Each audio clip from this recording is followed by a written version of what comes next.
Ted. It isn't every club that is so lucky to have a man like Curtis Tigard as a faithful, loyal member. And are you all aware of the jewel that we have in our midst? Well, I've been reading up on Curtis, so I have some little stories to tell you. Now, Curtis, if I get this wrong, you can, I don't know, kick me or something. So, people ask Curtis to what does he attribute his long life, and he says his mom was nearly 105 when she died. He exercises, he eats sensibly, he drinks sensibly, and he takes life easy. He plays a lot of golf, and he lifts some dumbbells for exercise, and he goes to the Washington County Public Affairs Forum every Monday. It's right in the newspaper. So that's our recipe for a long life, and so you're all on your way.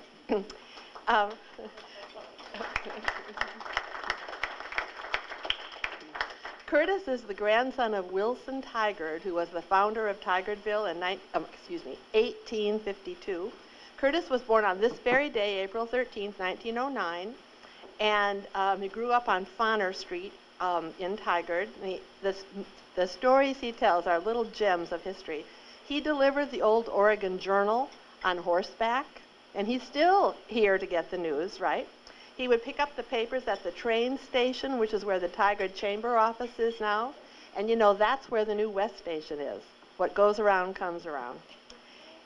Curtis and his father built the family's first radio using crystals. Remember that? Back in the 20s, right? And he said they were always trying to find something to listen to. And it looks like he still is, coming here to find something good to listen to. Okay. A skill he picked up in his youth was catching moles, which was a lucrative profession back then. He would catch them at the Tualatin Country Club. He says he's caught more than 700. Watch out, moles. He would follow his dad around when he was plowing, and the county would give you 10 cents for each mole nose that you turned in. And he would take stacks of moleskins to the furrier to be made into muffs. Can you imagine? He attended Tigard grade school, but there was no high school in Tigard, so he went to Beaverton High School. He got a degree in banking and finance, and this was in 1930, I believe. Great time to have a degree in banking and finance, right?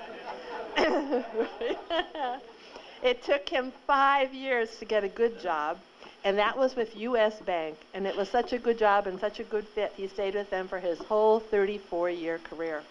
He was manager of the Tigard branch for 18 years, and then he was a vice president downtown until he retired in 1971. He's been retired for 38 years, oh my gosh. Now that bank, the U.S. Bank, was founded in 1918 with $15,000 in capital.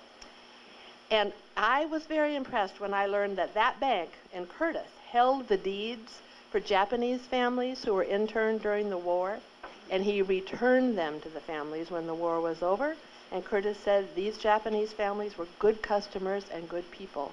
So congratulations, Curtis, because not everybody treated them as fairly. He lived his whole life in Tigard except from 1936 to 48, and he spent 6 of those years on active duty in the Army. He served in North Africa, Italy, the West Coast, and the Pentagon. He was at the Pentagon on VJ Day, picking out officers to lead the Japanese invasion. They were going to do some subterranean stuff, I think. Not subterranean, underwater. Weren't you going to do some underwater stuff? I think you were.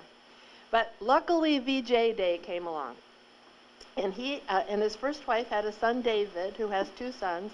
And after Curtis's first wife died, he married Julia, who died 10 years ago. God bless you, Julia, and the first wife, too.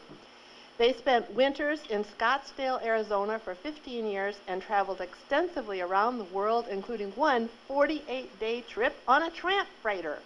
Can you imagine how fun that would be?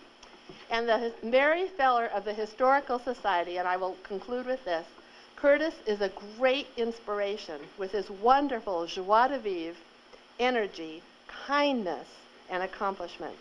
The city of Tigard and all of Washington County has been a happier place because Curtis is here.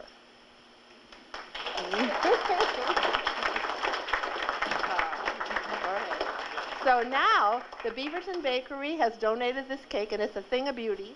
And so we're going to light candles and sing happy birthday, and then you'll get a piece later. And there's cards to sign back there, a great big giant one, and then a one with a newspaper story. There you go. These are type that can stay on forever. Yeah, they are too, yes. Well, here we go. It's a great time.